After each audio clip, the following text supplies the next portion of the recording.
राधे राधे मित्रों, जय श्री कृष्ण। मैं पंडित राहुल दीक्षित अपने यूट्यूब चैनल से आप सभी का स्वागत करता हूं। आज हम एक ऐसे विषय पे चर्चा करेंगे कि ऐसा विषय मैं आपको बताऊंगा, एक ऐसा उपाय बताऊंगा जो धन की इतनी से भी बड़ी समस्या क्यों ना हो, उससे आपको छुटकारा मिलेगा। ये उपाय कोई मेरा उपाय नहीं है, किसी का बताया हुआ उपाय नहीं है। ये स्वयं शिव महापुराण में भगवान शिव जी द्वारा बताया गया ये अचूक उपाय है, जो कैसी भी दरिद्रता हो, कैसी भी धन की समस्या हो, गरीब से गरीब, निर्धन से निर्धन, दरिद्र से दरिद्र व्यक्ति भी धनवान कुबेर के समान धन पाने वाला, प्राप्त करने वाला बन जाता है। भगवान शिव ने स्वयं इस कथा का शिव महापुराण में उल्लेख किया है। आज हम देख रहे जीवन में अनेकों या सभी लोगों को कहें, धन की समस्याएं जीवन में बनी ही रहती, जो सबकी मेन समस्या है। धन की समस्या से वैवाहिक जीवन में अधिकतर परेशानी देखने को मिलती है, पारिवारिक जीवन में परेशानी देखने को मिलती है, या सामाजिक जीवन में भी धन की समस्या कहीं ना कहीं परेशानियों की वजह बनती है। कहीं ना कहीं हम जिस सुख की चाह रखते हैं वह धन ना होने के कारण ही हम उस सुख को प्राप्त नहीं कर पाते हैं। जो आज घर में कला की वजह बनी, उसमें सबसे मुख्य वजह जो है वो धन ही है। अब धन की आवश्यकता ऐसा विश्व में लक्ष्मी जी और कुबेर जी को, देवी देवताओं को छोड़कर कोई नहीं जिसको ना हो। यहाँ तक कि अंबानी जी को भी धन की समस्या बनी रहती है, उनको भी अधिक धन चाहिए, या जो सबसे अमीर आदमी उसको भी अधिक धन चाहिए। तो शिव महापुराण के ऐसे दो उपाय हैं जिसको अगर आपने श्रद्धा पूर्वक किया तो आप भले ही कितने निर्धन क्यों ना हो, आपके पास रुपया ना हो, पैसा ना हो, और ये उपाय ऐसे उपाय हैं इसमें बहुत पैसा आपका नहीं लगता है। उसमें से एक तो बहुत ही सरल उपाय है जो आपको प्राकृतिक संसाधनों से प्राप्त हो जाता है, और दूसरा भी सरल उपाय है, वो बहुत मात्र 100-200 रुपए में ही आपको उपाय कर सकते हैं, ऐसा उपाय है। तो चलिए चलते हैं उस उपाय की ओर। सर्वप्रथम पहला उपाय तो ये है जो कि शिव महापुराण की कथा में भगवान शिव जी ने जो बताया है।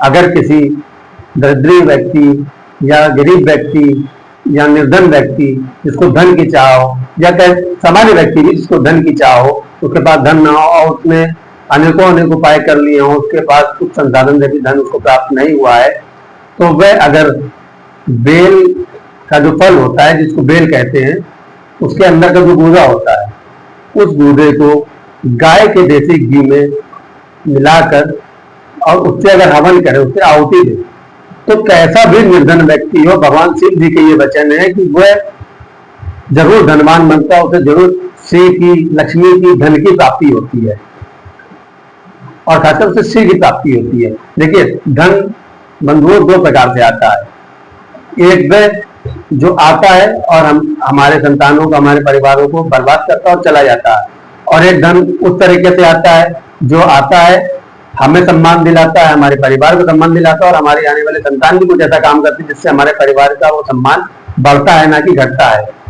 तो जो श्री होता है, श्री मतलब सम्मान का सूचक है, इसलिए किसी के भी नाम के आगे, किसी भी देवी देवता के या किसी भी सामान्य जन के या श्रेष्ठ व्यक्ति के नाम के आगे श्री का इस्तेमाल किया जाता है, उससे सम्मान की वृद्धि होती है। तो जो श्री रूपी धन आता है, उससे हमारे संतानों की सद्बुद्धि जागृत होती है, हमारे परिवार की सद्बुद्धि जागृत होती है, और वह धन हमें सम्मान की ओर ले जाता है।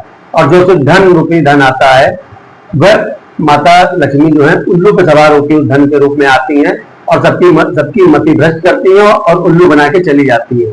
यानी उस धन से सबकी जो मति है वो उल्लू के समान बिगड़ जाती है, उल्लू बना देती है।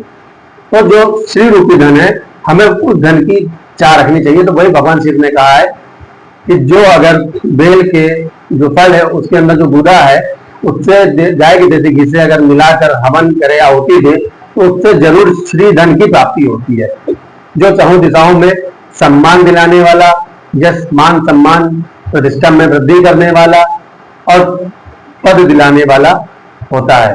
तो अगर आप कैसे भी धन की समस्या से जूझ रहे हैं तो एक बार इस उपाय को जरूर करें।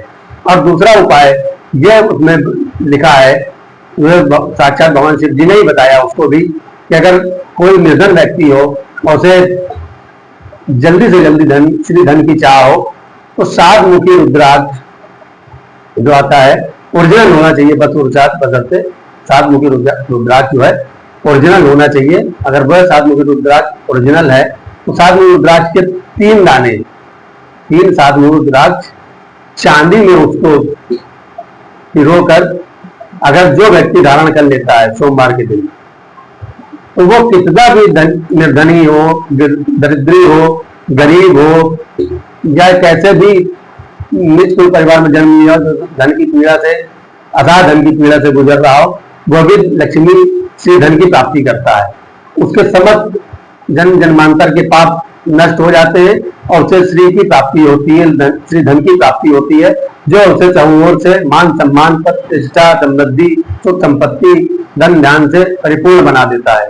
तो अगर आपने आज तक बहुत अनेकों उपाय किए हैं और आपको तब भी धन की प्राप्ति नहीं हुई है, तो शिव महापुराण के ऐसे 2 अचूक उपाय जो आज मैंने आपको बताए हैं, ये अगर आप करके देखिए, और अगर मैं सत्य इसका दावा करता हूं, क्योंकि पुराणों में लिखी बात असत्य नहीं होती, स्वयं भगवान शिव सत्य हैं और श्रावण मास का ही महीना चल रहा है, तो उसी में लिखा हुआ मैंने आपको पढ़कर बताया है गुरुओं से। तो आप उसको अवश्य करें परिणाम को और कमेंट में मुझे बताएं। और इसके साथ ऐसा ही नहीं कि आज किया कल धन की प्राप्ति हो जाएगी। आप अपनी स्थिति में 1 से 2 से 3 महीने का समय लीजिए और अपनी स्थिति को देखिएगा। आज आप जितनी कमाई कर रहे हैं, जितनी आपकी आय है, 3 से 4 महीने के बाद आपकी वो आय बढ़ी कि नहीं बढ़ी, वो उस आय में बढ़ोतरी होना ही धन की प्राप्ति होना है। और आप इसको निरंतर करते रहेंगे तो आपका धन दिन प्रतिदिन निरंतर बढ़ता जाएगा। इसी के साथ मैं अपनी वाणी को विराम देता हूँ। आप सभी समृद्ध रहें। जय श्री कृष्ण, राधे राधे।